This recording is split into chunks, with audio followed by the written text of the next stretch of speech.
Hi, I'm James Cox with AICPA's State Advocacy Team. As you know, several states have advanced a new pathway to CPA licensure. To support that effort, a new pathway was included in the Uniform Accountancy Act.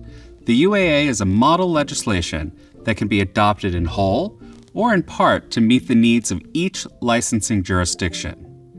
It now includes a pathway to licensure that allows people to enter the profession with a bachelor's degree and 2 years of experience.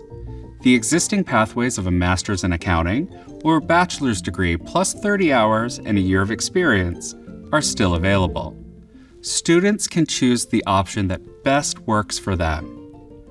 This new pathway is an important evolution of the CPA license, and we're excited about its potential to make becoming a CPA more accessible to more people. Adopting the pathway as part of the updated UAA is a major first step, but it's just that, a first step. So what happens next? And how do we go from model to reality? First, states need to pass new laws to adopt the pathway. They can do this through legislation that adopts the UAA in its entirety, in parts, or, as some states have done, using their own versions with similar language. After the standards become law, there will be a period before they actually go into effect. This duration varies from state to state. For example, a bill passed in June may not go into effect until January of the following year. Some states are faster, with laws going into effect shortly after being signed. As I mentioned, many states have already passed laws adopting their own versions of the alternative pathway.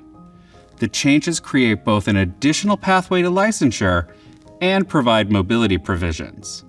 I want to call out the mobility component. Even if states pursue different approaches, the marketplace needs as much uniformity as possible.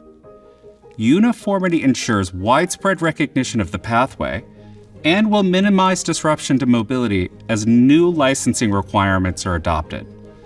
I'll do a deeper dive on navigating mobility as licensing changes in a separate video.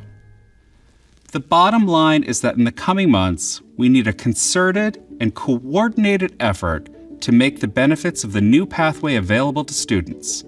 That's why it's important that CPA professionals and related stakeholders get to work now to educate state policymakers about the importance of implementing the additional pathway and to ensure there's a level of uniformity that will make the pathway and mobility work better for all. We're excited about the path we're on. The new model strengthens our profession for decades to come and protects the benefits of licensure you have come to rely on. We've taken that critical first step. Now let's get it across the finish line.